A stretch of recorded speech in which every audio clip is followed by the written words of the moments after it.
Every morning at exactly 6:47 a.m., the majestic golden eagle would descend from the Montana sky and perch on the weathered wooden roof of Thomas Apache's remote cabin in Glacier National Park. For 3 months, this ritual had become as predictable as sunrise itself.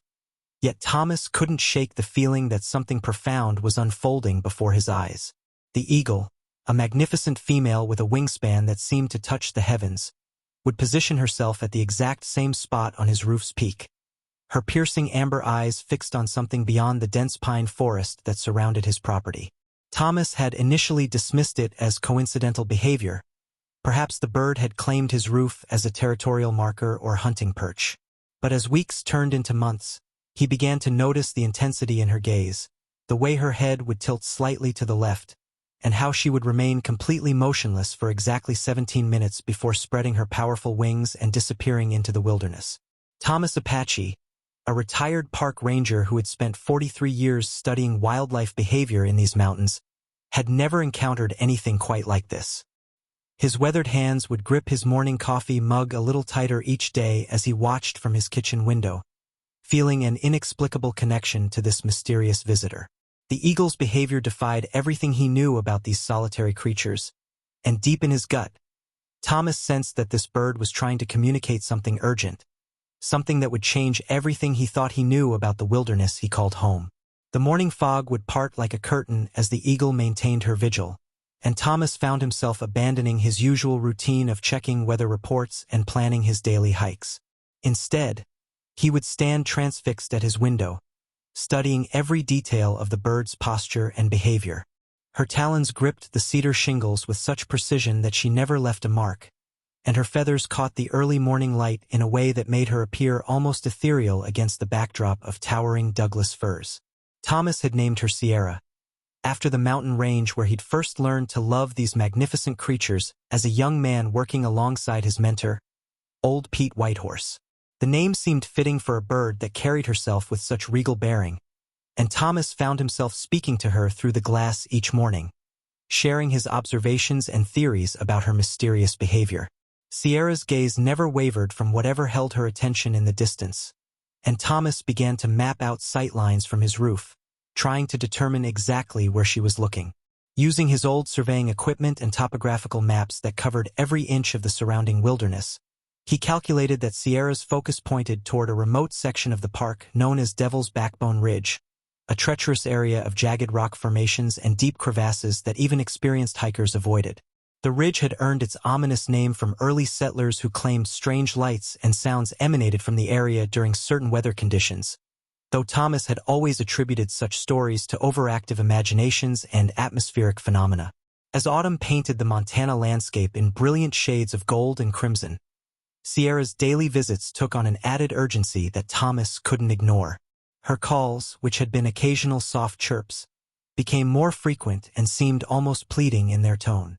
The 17-minute duration of her visits remained constant, but Thomas noticed subtle changes in her body language that spoke to his decades of wildlife observation experience.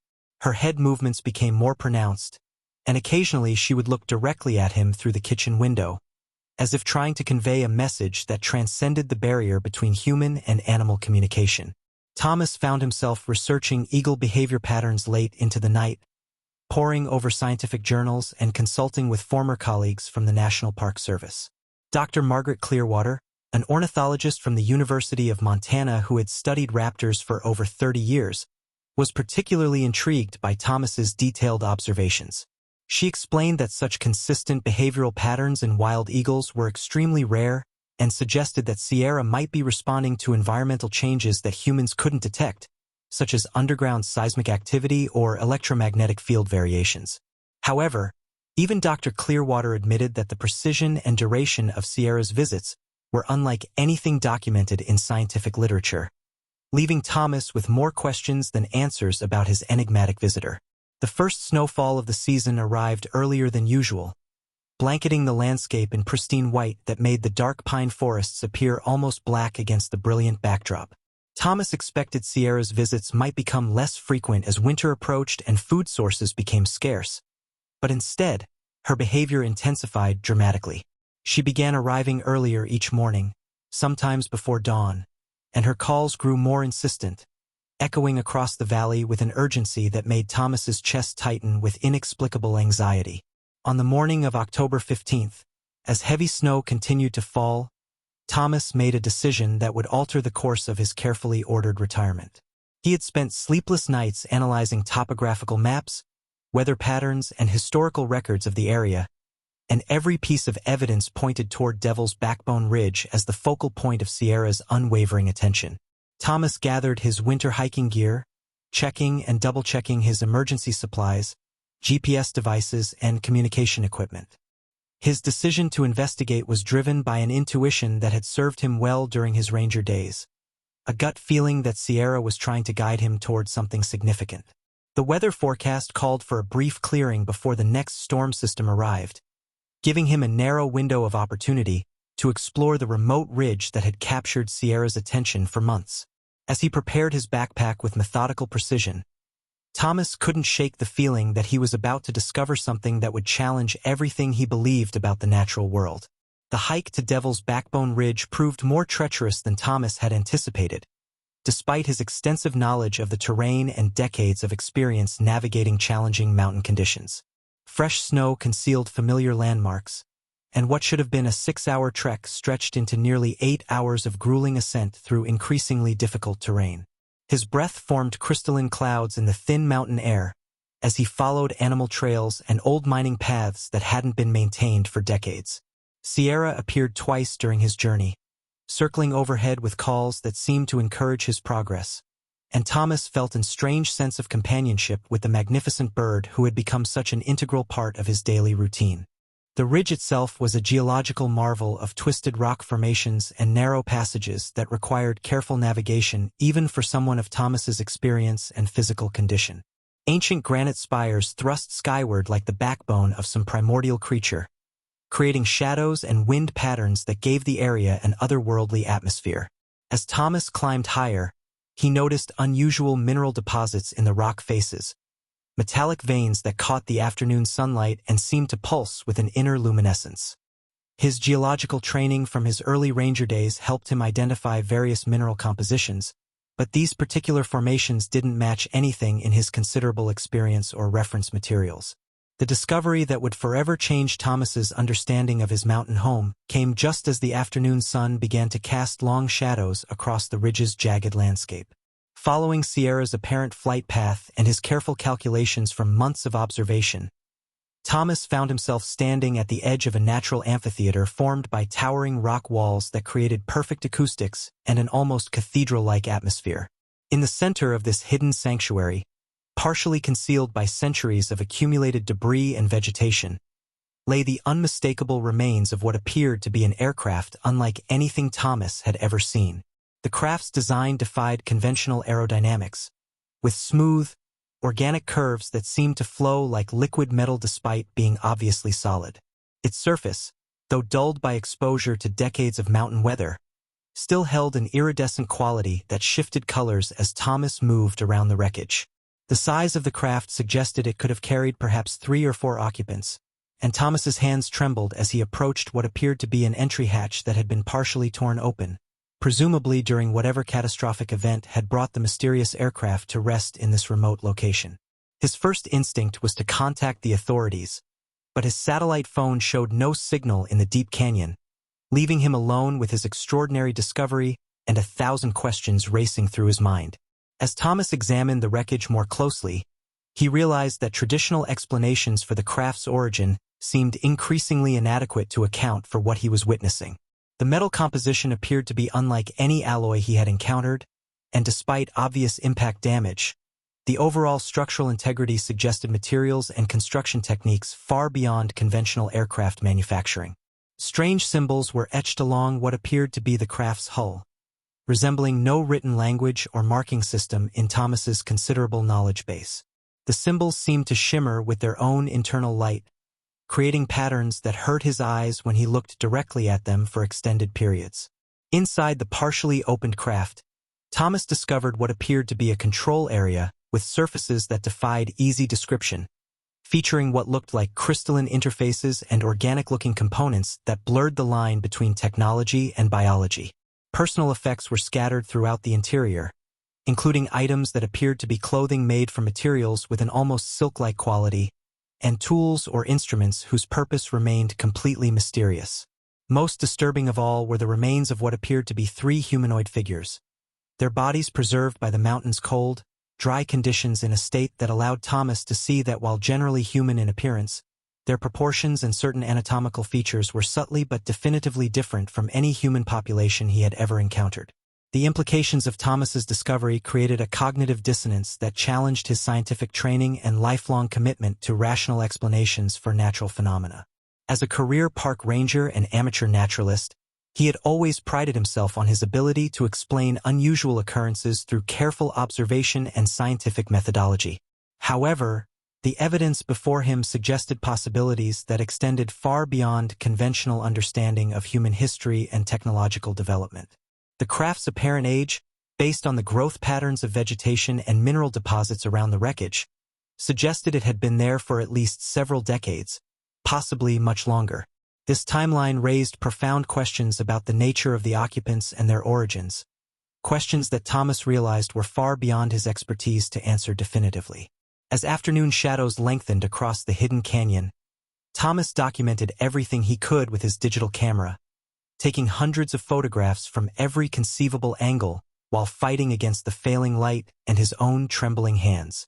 The magnitude of what he had discovered was beginning to settle into his consciousness, and he realized that Sierra's persistent behavior had led him to what might be the most significant archaeological or anthropological find in modern history, assuming human authorities were the appropriate ones to handle such a discovery.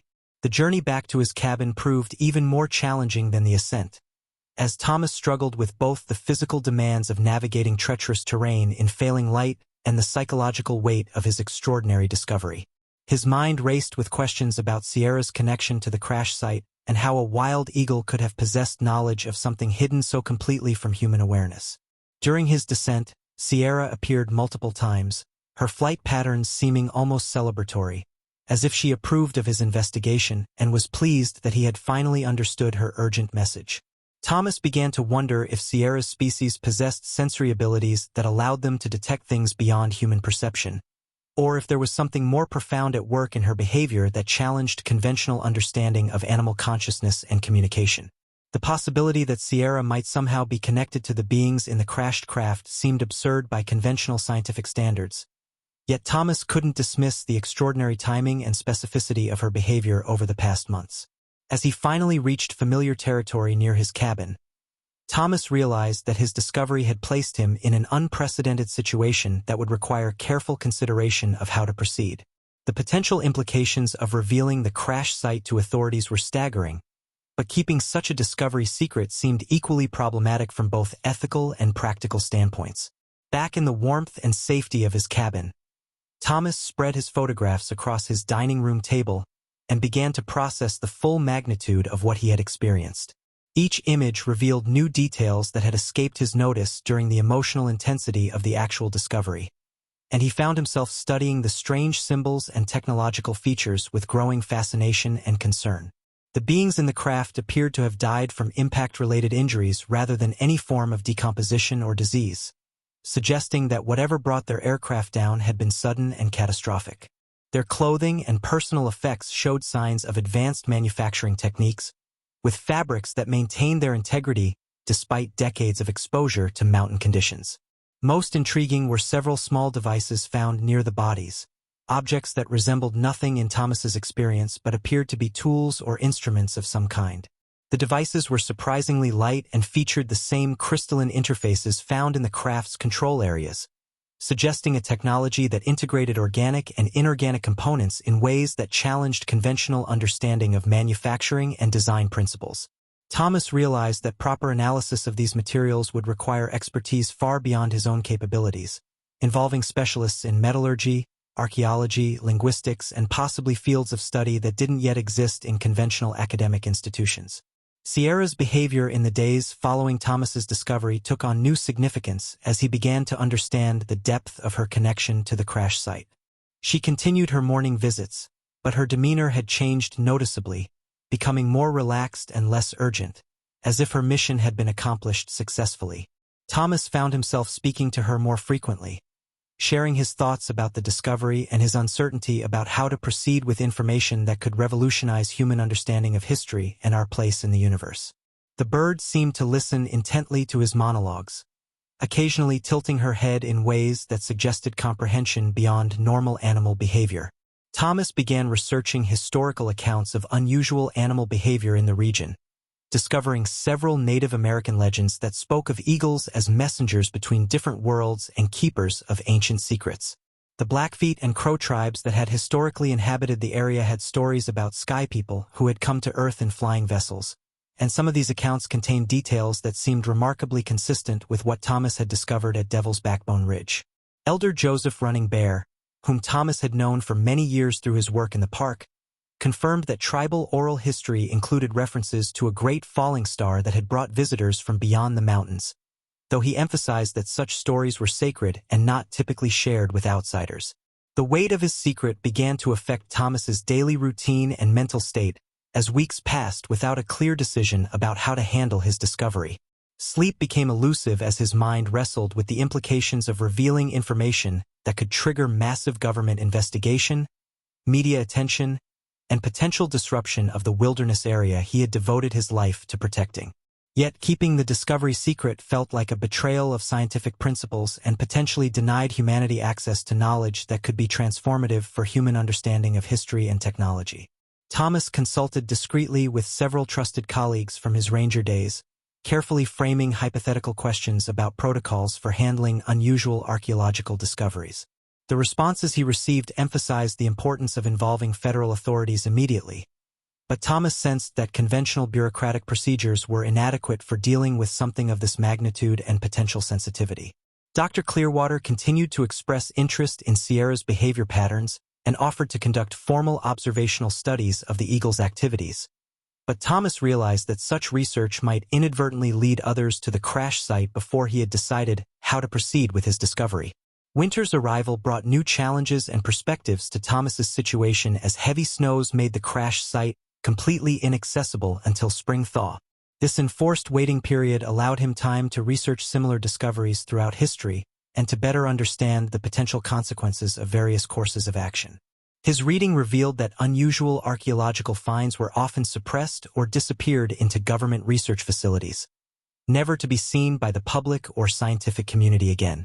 Other cases had resulted in media circuses that destroyed the archaeological value of sites through uncontrolled access and amateur investigation. Thomas realized that his unique position as the sole person aware of the crash site's location gave him unprecedented responsibility for determining how this discovery should be handled. Sierra's continued presence provided an unexpected source of comfort during his deliberations, and Thomas found himself increasingly grateful for her companionship during the long winter months. Her behavior suggested an intelligence and purpose that challenged conventional understanding of animal consciousness, and Thomas began to wonder if her species might possess knowledge and capabilities that humans had never recognized or appreciated. The possibility that Sierra might somehow be aware of the significance of the crash site and had deliberately guided him to its suggested levels of animal cognition that would revolutionize scientific understanding of non-human intelligence. As spring began to melt the mountain snows, Thomas made a decision that would define the remainder of his life and potentially alter human understanding of history and our place in the universe. Rather than immediately contacting federal authorities or scientific institutions, he chose to document the crash site thoroughly and preserve its contents for future study while maintaining its secrecy until he could determine the most appropriate way to share his discovery with the world. This decision required him to make multiple dangerous trips to the crash site as weather conditions permitted, carefully cataloging and photographing every aspect of the wreckage and its contents. Thomas developed a systematic approach to his documentation, using his ranger training to create detailed maps and inventories while disturbing the site as little as possible.